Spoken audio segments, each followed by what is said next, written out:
Bonjour à tous et bienvenue pour cette nouvelle vidéo, j'espère que vous allez bien. Aujourd'hui on va s'attaquer à un oiseau très connu de nos jardins, on va parler tous ensemble de la mésange bleue. Alors avant de vous en dire un peu plus, je vais aller chercher quelques spécimens à vous montrer, mais en attendant je vous laisse avec le générique. Allez, à tout de suite.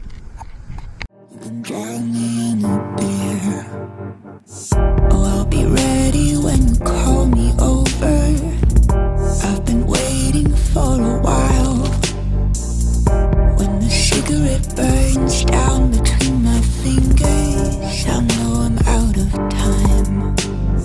Paper airplane, take me higher.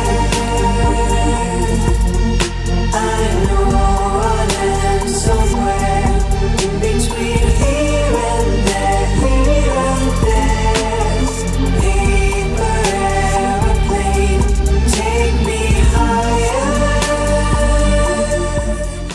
Alors, la mésange bleue, ce sont des oiseaux qui sont très faciles à observer, qu'on va retrouver énormément dans nos jardins. Alors la mésange bleue de son nom latin, c'est Anistes caereleus. On va la retrouver dans des milieux où on va retrouver beaucoup d'arbres, beaucoup de végétation, où elle va pouvoir un peu voltiger, venir chasser au niveau de ses branches.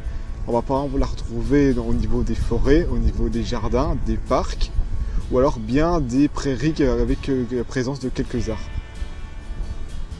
Alors au niveau des forêts où on va la retrouver, ça va être plutôt des forêts feuillues, et généralement très peu les forêts de conifères, simplement car elle n'est pas adaptée à l'alimentation qu'on peut retrouver dans les forêts de conifères. Alors la mésange bleue va se retrouver un peu partout en Europe, partout en Eurasie. Alors, au niveau de la coloration de la mésange bleue, c'est quelque chose qu'on ne peut pas rater. La mésange va avoir une coloration bleu colbat et une coloration jaune au niveau du ventre. La coloration bleue va se retrouver au niveau de la tête et au bout des ailes.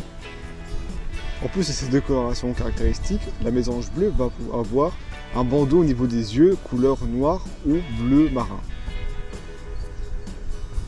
Qui est d'ailleurs un signe caractéristique pour différencier les femelles ou les mâles.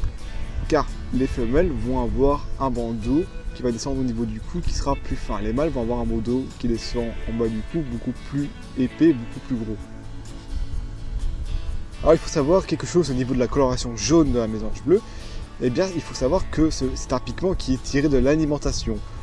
Ces pigments sont dus à des caroténoïdes. Donc, c'est un groupe de molécules qui fait partie des lipides, donc des sortes de graisses. Et cette coloration, plus elle va être vive, plus elle va être un indicateur de bonne santé de l'oiseau. Je m'explique, il faut savoir que les caroténoïdes sont très associés à la vitamine A. Qui dit vitamine A dit un rôle immunitaire très important. Donc, plus on va avoir la vitamine A, donc plus il y aura des caroténoïdes, plus il y aura des vitamines A, plus le système immunitaire de l'oiseau va être en bonne santé. Donc plus la coloration de la mésange bleue va être jaune vif, plus l'oiseau sera en bonne santé. Et ça, les femelles, c'est aussi un critère lors de la reproduction, car les femelles vont venir choisir les mâles les plus colorés. Pourquoi ? Ça va être aussi un rôle de voir quel est le mâle qui aura la meilleure santé, quel est le mâle qui va donner les meilleures chances pour avoir des jeunes fertiles et bien aptes à survivre. Alors, au niveau du chant de cet oiseau, il est assez particulier, il est assez mélodieux. Je vous mets un extrait pour mieux l'entendre. Voilà, donc ce son est vraiment assez caractéristique. On va vraiment l'entendre énormément. Généralement, quand vous cherchez des oiseaux, il faut d'abord tendre l'oreille pour entendre leur chant. On va d'abord entendre l'oiseau, puis après seulement le voir. Donc du coup, si on entend vraiment ce chant particulier et qu'on se pose un peu, on va d'office observer des mésanges bleues. Alors du coup, j'ai dit que ces molécules sont tirées de l'alimentation de la mésange bleue, mais alors qu'est-ce que va manger la mésange bleue? Eh bien, ça va dépendre de la saison. Aux alentours du printemps et de l'été, elles vont être exclusivement insectivores, donc elles vont vraiment chasser beaucoup d'insectes, un peu de tout, surtout des chenilles. Donc c'est là, les chenilles ont des bons stocks de caroténoïdes. Donc en hiver et en automne, les insectes sont un peu moins pressants, donc les mésanges bleues vont se nourrir de graines. Ce sera leur plus gros régime alimentaire durant cette période où les réserves de nourriture sont assez rares dans la nature. Donc pour venir chasser ses proies, la mésange bleue va avoir besoin d'un énorme réseau de branches. Donc c'est pour ça qu'on va retrouver énormément les mésanges bleues près des forêts, près des jardins et parcs qui contiennent beaucoup d'arbres. Elles vont énormément se déplacer et chasser à travers ces différentes branches ou vont venir se servir de points d'accroche et points d'observation pour venir repérer les différents insectes.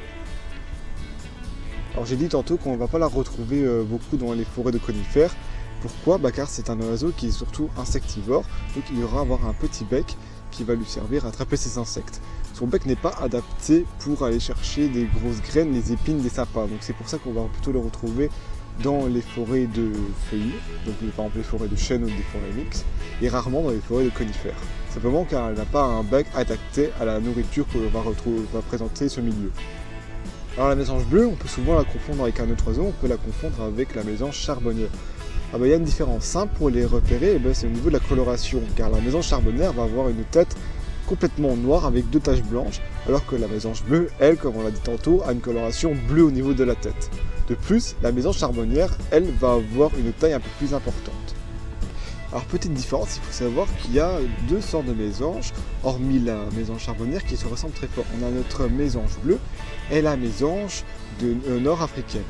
Ces deux mésanges vont se ressembler énormément, mais vont avoir des aires de répartition complètement différentes. Notre mésange bleue, comme on l'a dit tantôt, elle va se retrouver en Europe, en Eurasie généralement. Par contre, la mésange nord-africaine, elle va se retrouver au Maroc, aux îles Canaries et dans ces régions-là. Il faut savoir qu'il y a un petit moment, ces deux espèces de mésanges étaient considérées en une seule espèce. Mais d'ici les années 2000-2001, on va avoir une différenciation, donc on a reconnu que ce sont 2 espèces différentes. Le mésange bleu va avoir un rôle écologique assez important, car durant le printemps et l'été, elle va manger énormément d'insectes et d'asticots qui vont venir s'attaquer aux fruits que nous allons cultiver. Donc pour les agriculteurs, les mésanges bleus sont des vrais cadeaux. De plus de ce rôle écologique, il faut savoir que les mésanges bleus ont un comportement assez particulier. C'est-à-dire que c'est vraiment des oiseaux qui vont être assez sociables en dehors de la période de reproduction. Donc en période de reproduction, il va avoir plutôt une hiérarchie avec des mâles dominants. Donc les oiseaux vont plutôt se battre pour avoir des femelles, pour avoir un certain territoire. Donc ça, c'est un rôle hiérarchique pendant la reproduction. Mais en dehors de cette reproduction, il faut savoir que les mésanges bleus vont être très sociables et vont se déplacer par groupe. Donc par groupe de mésanges bleus, mais pas que, ils vont aussi se déplacer avec d'autres espèces d'oiseaux. Alors ces déplacements vont servir en fait à repérer en communauté certains types de nourriture. Donc ça va permettre d'augmenter les chances de trouver de la nourriture. Effet quand même assez particulier et drôle, c'est que parmi ces groupes d'oiseaux, ça va être un oiseau, ça va être une mésange bleue, un mâle dominant qui va venir gérer le groupe. Donc notre mâle dominant mésange bleu va servir de leader, il va venir accompagner le groupe vers des points de nourriture. Ça, quand vous observez des mésanges, vous pouvez le voir souvent. Donc si vous faites vraiment attention, quand vous voyez un groupe, parce que généralement quand on voit une mésange bleue, on en voit quelques-unes, on va en voir plusieurs. Quand ils vont venir se poser, observez, voir si vous ne voyez pas d'autres oiseaux arriver. Typiquement, on peut observer des mésanges charbonnières qui vont venir les accompagner ou d'autres types d'oiseaux. Alors ce qui fait son importance cette mésange bleue, ça va être ses 2 rôles, son rôle écologique et son rôle un peu de comportement. Au niveau écologique, comme on en a parlé tantôt, ça va être un oiseau très utile lors de l'agriculture et des diverses plantations que l'homme peut effectuer. Et de 2, elle est assez remarquable de par son comportement, d'être très sociable et de faire des liens entre différentes espèces. Ça fait vraiment un petit oiseau assez particulier et unique dans son genre. Et voilà, cette vidéo touche déjà à sa fin. J'espère qu'elle vous aura plu et vous a permis d'apprendre un peu plus de notre mésange bleu. C'était ITWN. Je vous dis à bientôt, mais d'ici là, restez curieux car c'est bien en apprenant, en comprenant et en découvrant notre nature qu'on arrivera à la préserver. Allez, ciao ciao. Oh, I'll be ready when you call me over. I've been waiting for a while. When the cigarette burns down between